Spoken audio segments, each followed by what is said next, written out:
diseases, not just focusing on birth rates and pregnancy. You're right. It's not for the STD and diseases. It's only for birth control. We're all used to seeing graffiti in big cities, right? On subway walls, on the sides of buildings, in alleys. But, you know, graffiti can be seen as contemporary art. In fact, it is being featured at the Museum of Contemporary Art in Los Angeles right now. And this has caused some controversy in greater Los Angeles area, because there are those people who say this is beautiful artwork and we really need to showcase these artists and the great work they're doing in urban cities. They have not visited the inner city. That's why they think it's art. You know? Well, the law enforcement officials, although they're not calling for the exhibit to shut down, they're pointing out that this is a real problem. I mean, they are trying to keep graffiti down. They arrest people for actually, you know, writing or painting graffiti on buildings. And they think it's a form of vandalism. So one person's art is another person's vandalism.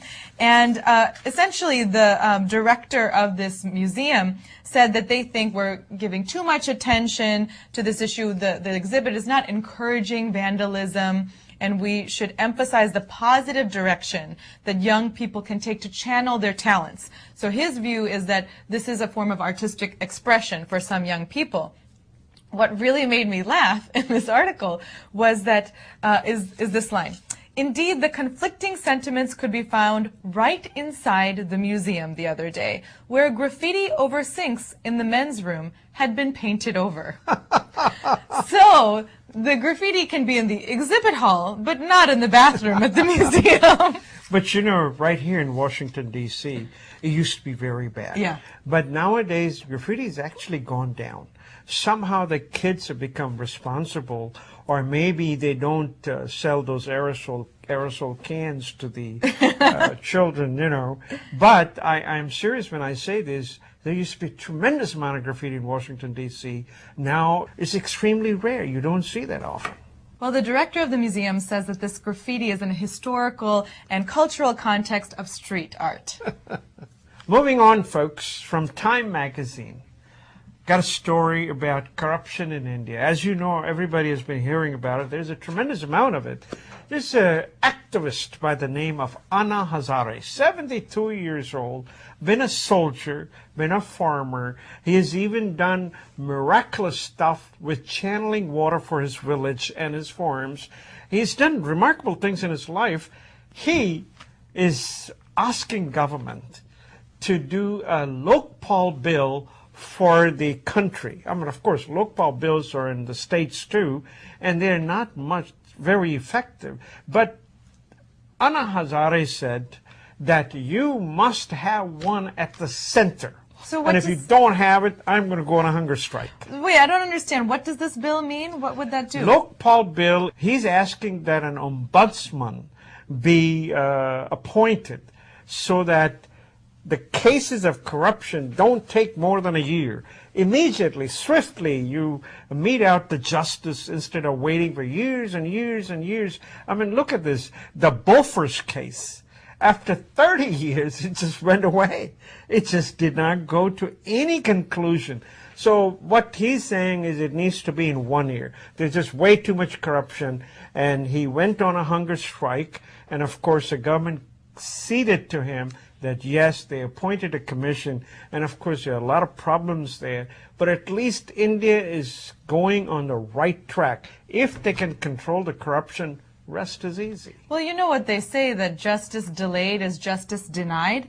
And if we know that these corruption cases are going to sit in courts for years without any resolution, it does make sense to look at alternatives and more efficient ways of handling the claims and making sure that we can curb the rampant corruption. He excited the entire country. The young people are right with him. So many of them went on a hunger strike right with him. I really wish the man good luck. I hope that Lokpal bill that he's looking for at the center becomes the law, and then it's executed. See, that's the problem. Is there are plenty of laws here in the United States, and I'm sure they're in India too. It's not the laws. It's the execution of them that's important. Well, we want to share some sad news coming out of India. There are probably many people watching who have heard of Satya Sai Baba, who is a religious teacher. Some actually believe him to be God in human form on earth. He passed away not too long ago at the age of 84, 86. There are conflicting reports about his age. He had not been in good health. Now he has a huge ashram in India called Puttaparthi, which is near Bangalore in southern India, and millions of followers worldwide. An amazing following, and someone that people are mourning greatly right now. $9 billion worth of a man. Well, yes. His life at times had been shrouded in controversy, and his trust is believed to be worth about $9 billion. It's not yet clear how those funds are going to be managed since he's passed away. Or where they are. Right. I think there's still definitely questions remaining, but it's a time of mourning for his devotees. Let's define a bubble. What does a bubble mean? Bubble means when prices of a particular commodity or an item are unsupportable, way out of line, you know. For instance, gold. Personally, I think it's way out of line. Mm-hmm. Yeah, gold prices are very high right now.